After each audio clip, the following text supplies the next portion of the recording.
बुढ़दादी restaurant आजकल देहरादून में खूब चर्चाओं में है, जिसे दीपिका डोभाल और उनके पति कपिल डोभाल मिलकर चला रहे हैं। बुढ़दादी रेस्टोरेंट के पीछे की कहानी आज हम आपको बताने जा रहे हैं और कैसे दीपिका और उनके पति कपिल ने संघर्ष कर इस रेस्टोरेंट को ओपन किया। नमस्कार, आप देख रहे हैं उत्तराखंड टाइम और मैं हूं आपके साथ अनुरागनी चौहान। हर राज्य की अपनी अपनी स्पेशल रेसिपी होती है, डिशेज होती हैं। उत्तराखंड की भी है। भले लंबे समय तक उत्तराखंड के पहाड़ी व्यंजन बाजार नहीं पहुंच पाए, पर इन व्यंजनों ने अपनी एक महत्ता हमेशा बनाकर रखी और इसी महत्ता को स्वरोजगार से जोड़ा है दीपिका डोभाल और कपिल डोभाल ने। वैसे जिन उत्पादों से ये व्यंजन बनते हैं वे सभी उत्पाद बिखरे हुए हैं, क्योंकि उत्तराखंड में खेती किसानी चकबंदी के रूप में नहीं होती है।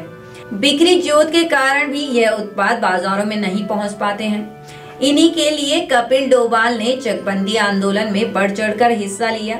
इसका प्रतिफल यह हुआ कि साल 2010 में उत्तराखंड सरकार ने चकबंदी कानून बनाया और पृथक से एक विभाग की स्थापना कर दी।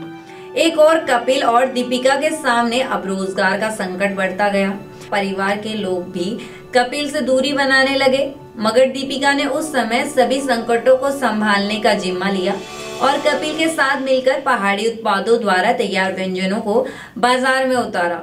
फिर पहाड़ी व्यंजन बनाकर तैयार करने लगे, लेकिन फिर एक समस्या और सामने उभरती दिखाई देने लगी। ग्राहकों को स्टॉल तक लेके आना और उन्हें इन व्यंजनों का स्वाद चखाना। दीपिका ने इस समस्या को समझा। इस कार्य में उन्होंने चकबंदी आंदोलन का सहयोग लिया। हर बैठक, हर अभियान में इन्होंने पहाड़ी व्यंजनों को खाने के लिए लोगों को प्रेरित किया। साथ साथ यह भी कहा कि यदि पहाड़ी उत्पाद बाजार में बिकने आरंभ हो जाएंगे तो लोग खेती किसानी के से जुड़कर स्वयं चकबंदी कर लेंगे। यानी चकबंदी का यह एक बड़ा हिस्सा था जिसे जमीन पर उतारना था, जो दीपिका की कड़ी मेहनत से सफल हो पाया। आज देहरादून और देश के कोने कोने में दीपिका द्वारा संचालित बुढ़दादी रेस्टोरेंट की खास पहचान बन चुकी है। वर्तमान में बुढ़दादी रेस्टोरेंट में पहाड़ी उत्पादों से तैयार लगभग 47 प्रकार के व्यंजन बनाए जाते हैं, जो शाम ढलने तक ग्राहकों की मांग पर समाप्त हो जाते हैं। बुढ़दादी एक खास ब्रांड बन चुका है। बारहनाज, जिसकी मांग की पूर्ति दीपिका नहीं कर पा रही हैं। दीपिका कहती हैं कि उनके द्वारा बनाए जाने वाले डिटका व्यंजन भी सबसे अधिक पसंद किए जा रहे हैं। वे आगे कहती हैं कि बारहनाजा एक प्रकार से ड्राई व्यंजन है, यानी कह सकते हैं कि पहाड़ी नमकीन, जिसमें 12 प्रकार के मोटे अनाज मिले होते हैं और भी बहुत कुछ। बुढ़दादी रेस्टोरेंट संचालित करने की वजह से वे उन्हीं किसानों से पहाड़ी उत्पाद खरीदती हैं जिन्हें वे वर्षों पहले चकबंदी के लिए प्रेरित करते थे।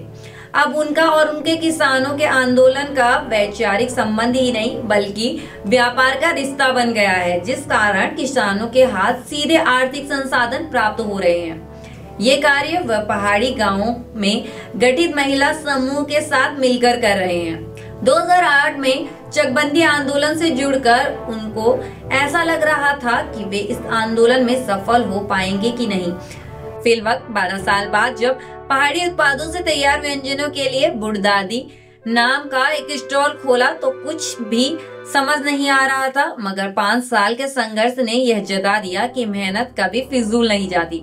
आज बुढ़दादी रेस्टोरेंट की एक विशेष पहचान है। यही वजह है कि अब तक वे 7 लोगों को नियमित रोजगार से जोड़ चुके हैं। यदि स्वरोजगार की बात करेंगे तो पहाड़ी व्यंजनों को तैयार करने से पूर्व पहाड़ी उत्पादों का होना आवश्यक है।